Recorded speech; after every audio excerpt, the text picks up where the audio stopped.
Halo semuanya, selamat datang di paparan kali ini. Hari ini kita bakal ngebahas sebuah misteri medis yang jujur aja lumayan bikin merinding. Kita bakal ngelihat gimana sebuah ancaman mikroskopis sukses menyusup ke dalam sebuah ekosistem pelayaran super mewah.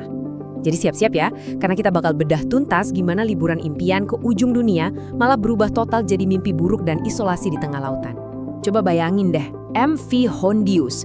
Ini bukan kapal biasa, ini kapal pesiar kelas polar sepanjang 107 meter yang berlayar ngelewatin rute-rute ekstrim.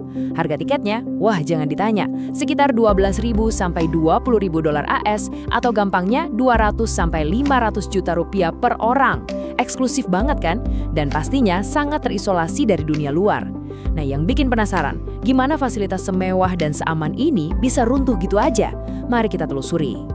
Oke, kita masuk ke bagian pertama, awal mula bencana mewah ini dan titik nolnya. Bencana ini sebenarnya udah mulai berdetak bahkan sebelum kapal megah ini angkat jangkar pada 1 April 2026. Fokus kita tertuju ke sepasang lansia asal Belanda. Sang suami umurnya 70 tahun dan istrinya 69 tahun. Mereka tiba di Ushuaia, Argentina yang jadi titik keberangkatan pelayaran ini. Nah, sebelum naik ke kapal, pasangan ini nyempetin dulu ngelakuin hobi pensiun mereka, yaitu pengamatan burung atau birdwatching. Sialnya, lokasi yang mereka datengin di Ushuaia itu adalah area dekat pembuangan sampah. Dan kalian tahu apa yang banyak di sana? Populasi tikus ekor panjang. Di titik inilah mereka terpapar kotoran, urin, atau debu halus yang udah terkontaminasi dari tikus-tikus itu. Siapa sangka ya, hobi yang kelihatannya polos banget malah berakibat super fatal. Terus, apa sih patogen yang diam-diam masuk ke paru-paru pasien pertama kita ini? Ini bukan virus sembarangan ya. Ini adalah virus Andes. Buat yang belum tahu, ini tuh anggota keluarga hantavirus yang terkenal punya tingkat kematian yang luar biasa tinggi. Virus ini diam-diam ikut numpang naik ke atas MV Hondius.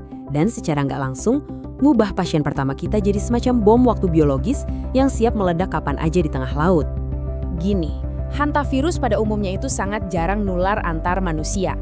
Tapi strain Andes ini beda cerita. Dia adalah pengecualian yang mematikan karena bisa menyebar cuma lewat kontak dekat antar manusia.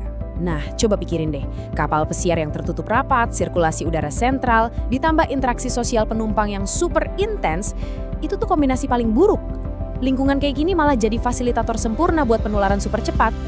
Lanjut ke bagian 2, tentang kegagalan deteksi medis di atas kapal. Kita maju ke tanggal 6 April, nyaris seminggu setelah pelayaran dimulai. Pasien pria asal Belanda tadi mulai nunjukin gejala awal, ada sakit kepala dan diare ringan. Masalahnya, protokol medis awal di kapal gagal mendeteksi ancaman ini karena gejalanya benar-benar mirip sama penyakit perjalanan biasa. Tragisnya, ini nutupin bahaya mematikan yang sebenarnya lagi mengintai mereka semua. Kondisi si pasien terus memburuk. Dia mulai sesak nafas dan akhirnya meninggal pada tanggal 11 April. Setelah kejadian itu, kapten kapal bikin pengumuman yang nantinya bakal sangat disesali. Dia bilang kurang lebih gini, salah satu penumpang kita tiba-tiba meninggal tadi malam, kami yakini karena penyebab alami, kapal ini aman. Karena diagnosa awalnya mengabaikan penyakit menular eksotis, kematiannya cuma dianggap wajar karena faktor usia. Keputusan medis yang, jujur aja, berakibat sangat fatal. Dan disinilah ironi yang paling tragis terjadi.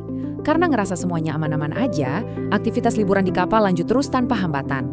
Jenazah pria malang itu cuma disimpan di freezer kapal, sementara ratusan penumpang lainnya tetap asyik pesta, makan malam mewah, dan berbaur satu sama lain. Mereka sama sekali nggak sadar kalau mereka lagi berbagi udara dengan patogen yang super menular. Oke, masuk ke bagian 3, bahaya penyebaran lintas batas negara. Situasinya makin runyam dan mencapai titik kritis pada 24 April. Waktu itu, MV Hondius bersandar di Pulau Santa Helena, sebuah pulau terpencil, buat nurunin jenazah supaya bisa dipulangin. Nah, di momen inilah ancaman yang tadinya lokal di dalam kapal, tiba-tiba berubah jadi potensi pandemi global. 23. Itu jumlah penumpang lain yang milih buat turun dari kapal di Saint Helena bareng sama istri korban yang pastinya lagi berduka. Dan kebetulan si istri ini juga udah mulai nunjukin gejala gangguan pencernaan. Mereka semua turun dan langsung mencar ke bandara buat terbang pulang ke negaranya masing-masing. Pergerakan 23 orang ini nimbulin resiko global yang benar-benar masif.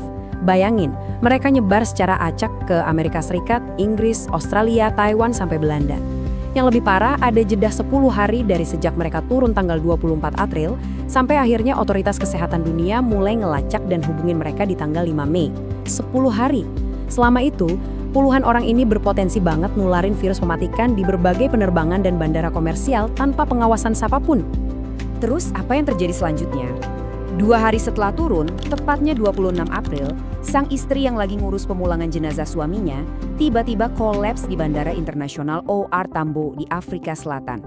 Dia langsung dilarikan ke IGD, tapi sayangnya nyawanya nggak tertolong karena paru-parunya udah hancur diserang virus Andes. Kematian mendadak kedua inilah yang akhirnya ngebunyiin alarm darurat yang memaksa laboratorium buat gerak cepat ngelakuin pengujian. Sekarang kita masuk ke bagian 4, kepanikan di tengah samudra.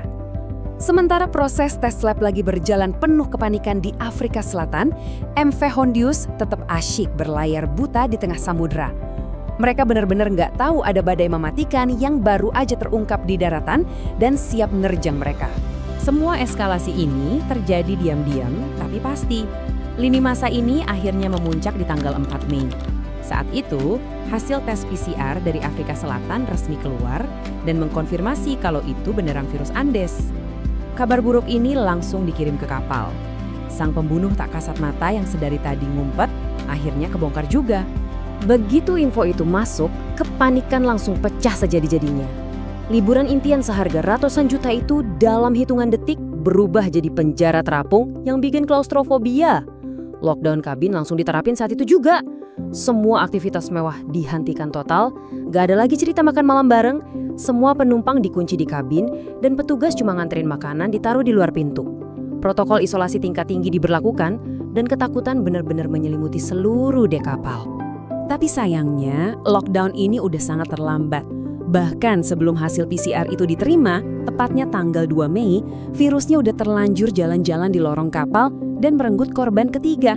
Seorang penumpang lansia asal Jerman, umurnya 65 tahun, ditemuin meninggal sendirian di kabinnya gara-gara infeksi paru-paru parah yang nyerang cuma dalam hitungan hari.